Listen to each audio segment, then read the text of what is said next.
আরাবুল ইসলাম সাহেব আপনাদেরকে সংক্ষিপ্ত কিছু বক্তব্য রাখবেন।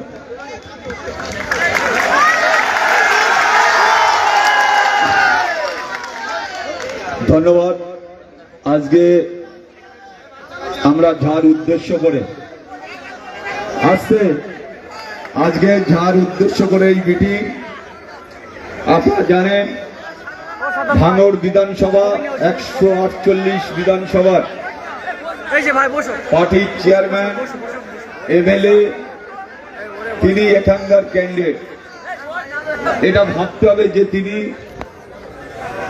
সারা রাজ্যে যখন ছুটে বেড়ায় তখন মনে হয় যে নওশাদ সিদ্দিকী যেখানে যাচ্ছে সেখানে হাজারে হাজারে মানুষ। আজকে ভাঙড় বিধানসভায় অনেক চক্রান্ত চলছে, অনেকভাবে একজনকে 4 বার জয়েন করে দেখাচ্ছে যে আমার পার্টিতে আইএসএফ থেকে চলে আসছে, প্রতি সপ্তাহে 10,000 করে টাকা আর তার জয়েন। এটা কতটা মজা আপনারা ভাবুন। মজা তো ওটা কি, তাহলে সে টাকা পাচ্ছে 10,000, জয়েন করছে, তার অসুবিধা নেই। প্রতি সপ্তাহে একবার করে জয়েন করলে কোনো অসুবিধা যায় আসে না। আর আমরা জয়েন করি, আমরা জীবন প্রাণ দিয়ে আমরা লড়াই করি। অনেকেই প্রশ্ন করছিল আজকে হাকিমুল জয়েন করিনি কেন, হাকিমুল তৃণমূলে আছে কেন, হাকিমুলের আবার তৃণমূলে ফিরিয়ে দেওয়া, হাকিমুল আবার তৃণমূলে গিয়ে আগামী দিন লড়াই করবে, বিভিন্ন প্রশ্ন আমাদের আজকে নওশাদ সাহেব ভাইজান বলে গেলেন। কিন্তু একটা কথা আপনাদের মনে রাখতে হবে যে আমাদের নেতা, রাজ্যের নেতা, যার নেতৃত্বে গোটা বাংলা চলছে, যার নির্দেশ মেনে আমরা বড় ভাইজান ছোট ভাইজানের নির্দেশ মেনে, তাদের আদেশ মেনে আজকে আমরা লড়াই করছি। ভাঙড়ের মাটিতে ইঞ্চিতে ইঞ্চিতে লড়াইয়ের কোনো জায়গা নেই। হয়তো অনেকেই মনে করছে কন্টেস্ট হবে, আমাদের কাছে কোনো কন্টেস্ট নেই। যে আমাদের কন্টেস্ট হবে সেই কন্টেস্টের আমাদের জায়গা নেই। ইতিমধ্যে আমরা বলে দিতে পারি যে ভাইজান 50 বলেছে, আমি তো মনে করি লক্ষাধিকের ভোটের কাছাকাছি জিতব। তাই আজকে যে এমন একজন ব্যক্তি, এমন একজন নীতি আদর্শমান ব্যক্তি, যার নির্দেশ মেনে আদেশ মেনে আজকে ভাইজান বলছিলেন অনেকগুলো বিধানসভার কথা, গোটা রাজ্যের মানুষ যেখানে মানে ভাইজান যাচ্ছে সেখানে হাজারে হাজারে মানুষ। তাই আমরা মনে করি যে আমাদের যে কটা সিট দিয়েছে ভাইজান, আমাদের সব জায়গায় লড়াই কন্টেস্ট হচ্ছে। তৃণমূল বুঝতে পেরেছে মমতা বন্দ্যোপাধ্যায় যেখানে যাচ্ছে লোক হচ্ছে না, হাড়োয়াতে দেখেছেন লোক হয়নি, অন্য জায়গায় যাচ্ছে লোক হচ্ছে না।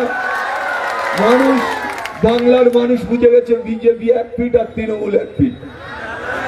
রাত্রি গিয়ে মোদির পায়ে জড়িয়ে ধরা, আর দিনমানে এসে মঞ্চের এ মাথা থেকে ছুটো মঞ্চ আর এ মাথা থেকে ছুটো মঞ্চ দেখেছেন দাঁড়াতে। এখন ওনারা রেলির উপর দিয়ে যাচ্ছেন, 2 কিলোমিটার রেলি করে তার উপরে গিয়ে মিটিং করছে, দুলে দুলে মিটিং করছে। দেখতে পাচ্ছেন রাজ্যে ওনার অবস্থা শেষ। ভাইজানের দেখে যদি এত ভয় পায়, কিসের মুখ্যমন্ত্রী? 3 বারের 2 বারের মুখ্যমন্ত্রী কিসের? উনি কি করলেন জনগণের জন্য? কি করেছেন? এক চুল উন্নয়ন করেনি।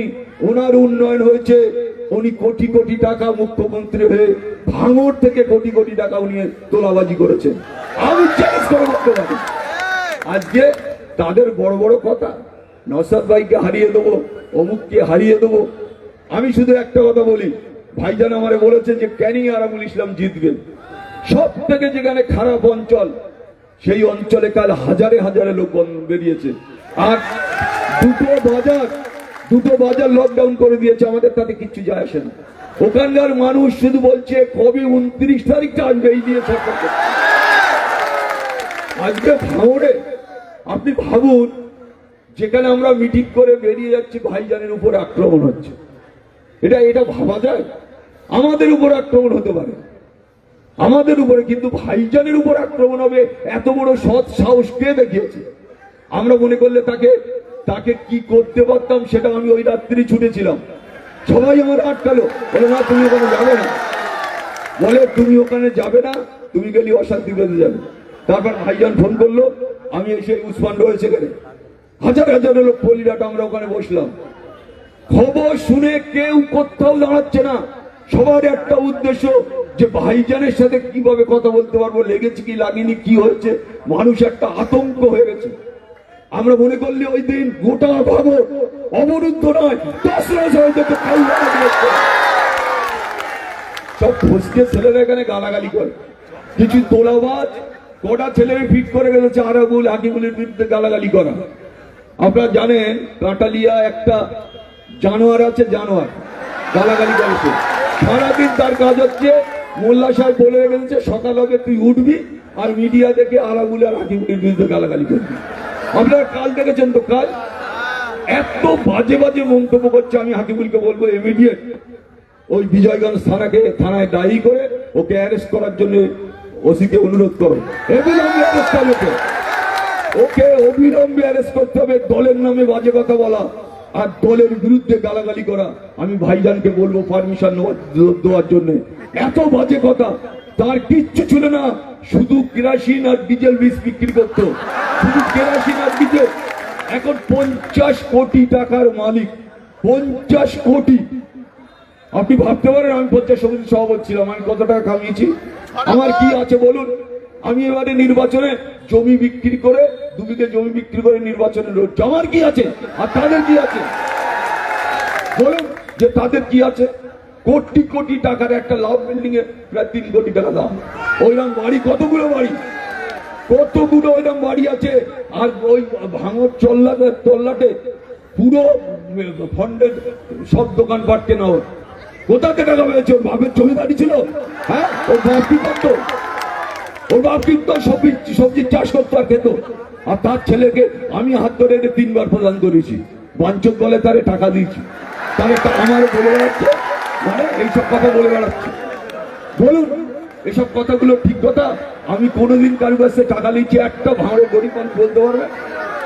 কিন্তু সে টাকা নিচ্ছে, কোটি কোটি টাকা আত্মসাৎ করেছে। আর মোল্লার কথায় প্রতিদিন উঠে আমাদের 3 জনের নামে গালাগালি। তাই আমি বলবো এবারে নির্বাচন অত্যন্ত গুরুত্বপূর্ণ নির্বাচন। এশিয়ার হয়েছে, নির্বাচনে প্রতিটা 90% 95% মানুষ যাতে ভোট দিতে পারে, এটা চেষ্টা করতে হবে আমাদের সমস্ত কর্মী। আমরা তো পরবর্তীতে এবারে 2026-এ যদি ভোট না দিতে পারে তাহলে তাদের অসুবিধা আছে। সেই জন্য যাতে সবাই ভোট দেয়, এদের কথা বলে লাভ নেই।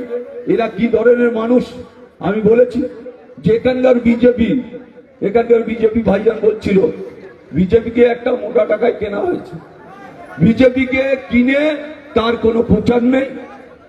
সে কেন্দ্র নেতৃত্বের কাছে টাকা পেয়েছে, এখানে নেতৃত্বের কাছে টাকা পাচ্ছে। আপনারা বলুন যে বিজেপিকে কিনে নেওয়া হয়েছে। আজকে আপনারা ভাবুন, একটা জায়গায় হাজার হাজার পোস্টার, একটা জায়গায় হাজার হাজার ব্যানার, কোথা থেকে এত টাকা আসছে? কোথা থেকে, কোন কোম্পানির কাছ থেকে টাকা আসছে? তাদের কাছ থেকে টাকা আসছে। আপনারা ভাবুন যে আজকের হাজার হাজার পোস্টার, হাজার হাজার ব্যানার, ভাইজান কটা ব্যানারটা নিয়েছে। আমি তো আমার ব্যানার পোস্টার কিচ্ছু টানতে দেয় না, পোস্টার মারছে তাও রাত্রিকে তুলে দিচ্ছে। এগুলো ভাবতে হবে। তাহলে ক্যানিং থেকে আমি জিতবো, ভাঙড় থেকে ভাইজান জিতবে, আমরা দুটো বিধানসভায় জিতবো, এটা মাথায় রাখতে হবে।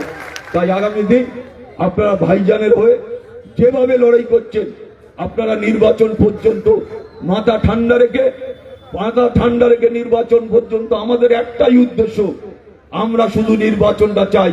26-29 তারিখে আমার ভোটটা চাই। তাই সবাই মাথা ঠান্ডা রেখে 29 তারিখ পর্যন্ত আপনাদের দায়িত্ব নিয়ে মা বোনেদের বাড়ি বাড়ি গিয়ে একদম পরিষ্কার করে বলা ভাইজান 5 নম্বরে আর আমি ওখানে হয়েছি 4 নম্বর, বুঝলেন? 2 ভাই পরপর নাম্বার হয়েছে, কোনো চিন্তা নেই, লড়াই হবে। এই লড়াইয়ে বাংলায় তৃণমূল বিজেপিকে আমরা একটা গলা ধাক্কান দিতে চাই, এটা মাথায় রাখতে হবে। যে বাংলার বিজেপি আর বাংলার তৃণমূল দুটো একসাথে বসে যুক্তি করে কাজ করছে এখানে বাংলায়।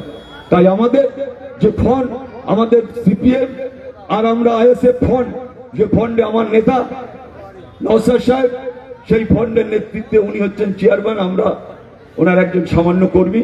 সবাইকে শুভেচ্ছা, অভিনন্দন, ভালোবাসা, আন্তরিকতা জানিয়ে আপনারা 29 তারিখ সকাল সকাল ভোট দিন, আইএসএফ কে ভোট দিন, খাম চিহ্নে ভোট দিন। সবাইকে এই অনুরোধ রেখে আমি আমার বক্তব্য শেষ করি। দুটো গুরুত্বপূর্ণ বিষয় বলবো, একটা হচ্ছে এসআইআর আর একটা হচ্ছে ভোট চুরি বন্ধ। 2021 সালে আমি বলেছিলাম সবাই ভোট দিয়ে তার ভোট যার দেবেন তার ব্যবস্থা করে দেবো হয়েছিল। একটু খোঁজ নিয়ে দেখবেন, আমাদের পলাশবাবু আছে।